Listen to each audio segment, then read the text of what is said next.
Hello families, hello my sweet littles. How are you doing today? What have you done today?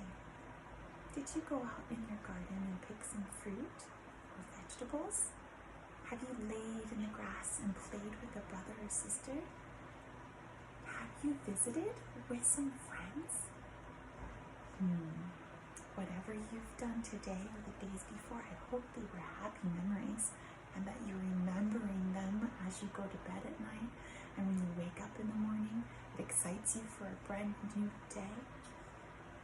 Today when I woke up, I was excited about going out into nature and discovering the food that I could find from some of the houses around town. I know some of the people in town and they've allowed us to pick their fruit, and I found plums. And I love them. I found 3 different kinds of plums. There's these really big ones, and then these tiny little baby ones, and then there are these ones, which aren't very ripe yet, but they will be. But they're different. You can see the different size. There's 1, 2, let me get a riper one, 3 different kinds of plums, and they taste so delicious. I've been eating them all day and then I've been giving them away to friends and family as well. So go out into your garden, or maybe you know somebody with fruit trees and sometimes they need help picking their fruit because there's just so much fruit at sometimes, and then you can help them pick it and take some home and maybe make jam. I know some of your moms and dads are making jam, or maybe you just eat it and don't do anything to it. Sometimes people put sugar and cut it up and put it into fruit salad. There's many things you can do with the fresh fruit that you find. So this is one of my favorite things. I love this little wire basket too. Makes me happy. And I put my little fruits that I find inside. Well, today we're going to be reading a book called Bringing the Rain to Kapiti Plain. And here it is. And this book is written by Verna, Aardema, and pictures are by Beatrice Vidal. And this is my first experience with this author, but look at the beautiful illustrations. And where do you think they are? It has animals from a place that we have studied at school. Where did these animals live? You think about it and let me know. Let me get some lavender and light our candle. Let's do that. And then we can read our story.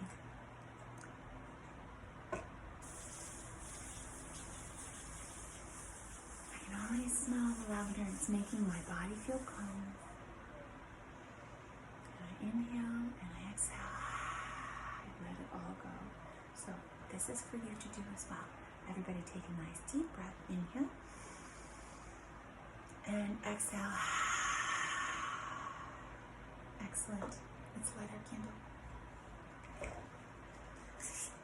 Oh, I have 2 matches left, and then I'll get another matchbox, which I have in the kitchen. Let me get our candle.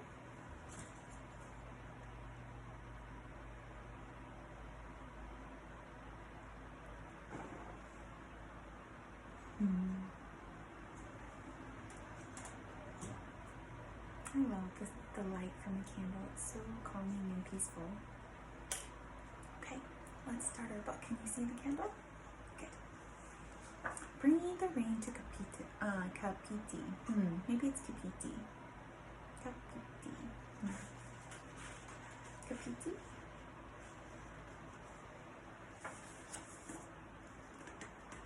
Kapiti. And actually, if somebody knows the correct pronunciation, I probably should have Googled it before I started reading it. I always like learning new things, so please help me. Teachers are learning too, and we're all practicing. So here is someone sitting beneath a tree, looking at nature, and it looks like he has an instrument in his hand, and it's almost like a guitar. I'm wondering what it's called. It has strings and he's strumming it.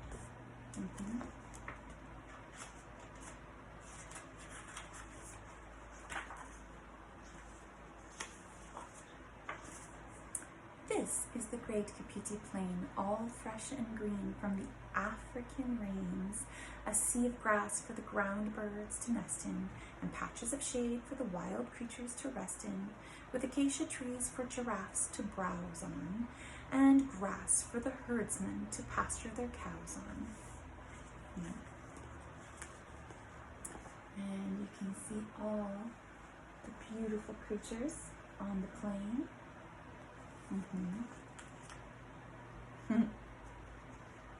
I see a jaguar. You see him prowling in the grass here.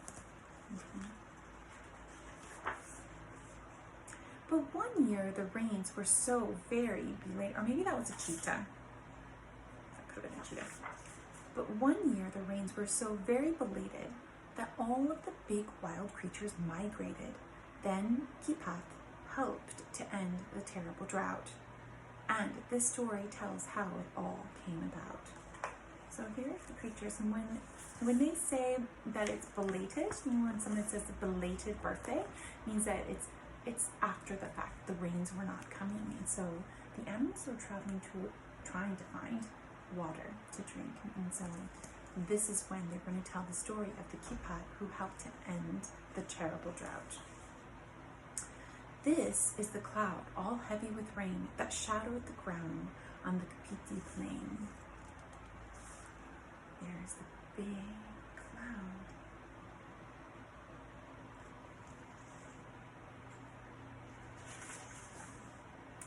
This is the grass, all brown and dead, that needed the rain from the cloud overhead. The big black cloud, all heavy with rain, that shadowed the ground on the Kapiti plain. It's rhyming. I like it when it rhymes. So here's the black cloud, and here you can see the grass is all brown and dry, and there are animals.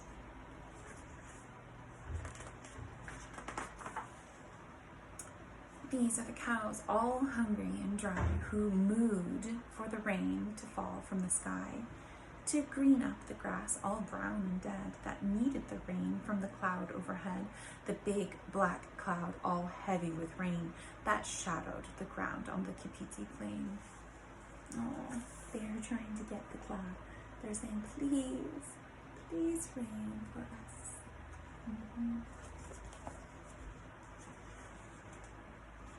They're trying to lick the cloud. Do you see them? Their little tongues. You see them looking up at the cloud, knowing that there's rain in there. They're trying to lick it. This is Kapiti, who watched his herd as he stood on one leg, like the big stork bird.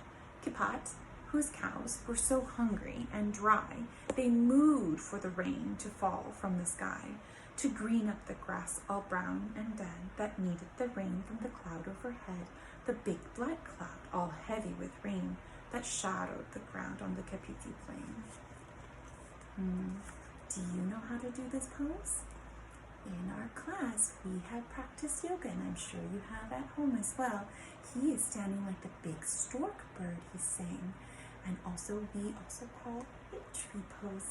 So if you want, you can stand up right now and try to practice your tree pose as you're listening to the story.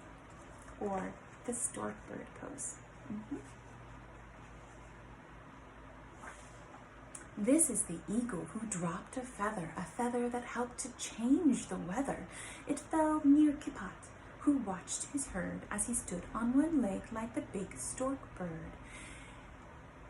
Kapiti, whose cows were so hungry and dry, they mooed for the rain to fall from the sky, to green up the grass all brown and dead, that needed the rain from the cloud overhead, the big black cloud, all heavy with rain, that shadowed the ground on the Kapiti plain. Oh, look at the bird. And his feather, how did it help? I'll have to find out. And here is Kapiti.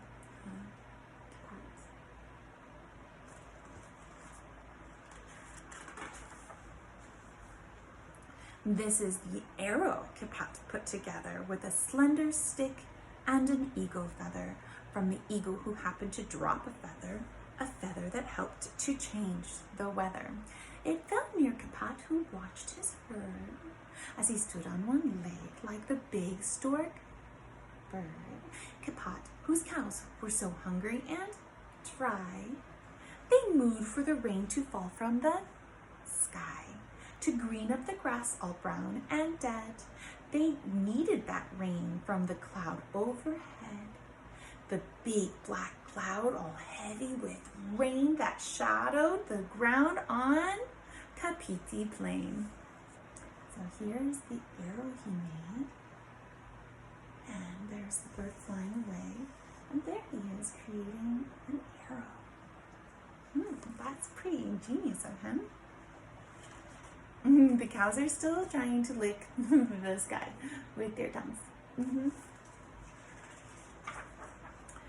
This is the bow, so long and strong with a string of leather thong.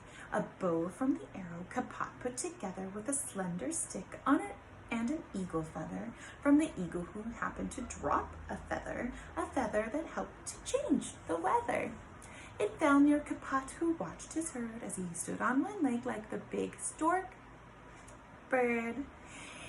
Kapiti, whose cows were so hungry and dry, they mooed for the rain to fall from the sky to green up the grass all brown and dead that needed the rain from the cloud overhead, the big black cloud all heavy with rain that shadowed the ground on the Kapiti Plain.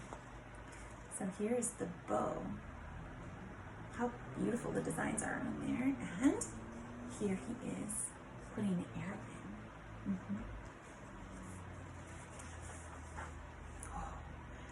This was the shot that pierced the cloud and loosed the rain with thunder loud. A shot from the bow, so long and strung with a string, a leather thong. A bow from the arrow Kapiti put together with a slender stick and an eagle feather from an eagle who happened to drop a feather that helped to change the weather.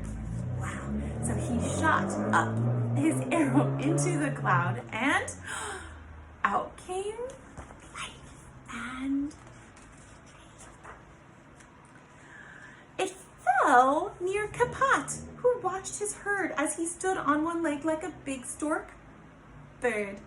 Kapiti, whose cows were so hungry and dry, they mooed for the rain to fall from the sky to green up the grass all brown and dead that needed the rain from the cloud overhead, the big black cloud all heavy with rain that shadowed the ground on the Kapiti Plain. There it is, falling on the ground. You can see the droplets, and the animals are going to be so excited. So the grass grew green and the cattle fat, and Kapiti got a wife and a little Kapiti. There's the baby, and here's his wife, and all the animals are happy, and the grass is green. Who tends the cows now? The little boy does. And shoots down the rain when big black clouds shadow up the Kapiti Plain. Oh, so now his son is watching the animals. He's a young boy now, and he's standing like his father in the stork pose. Did you practice your pose?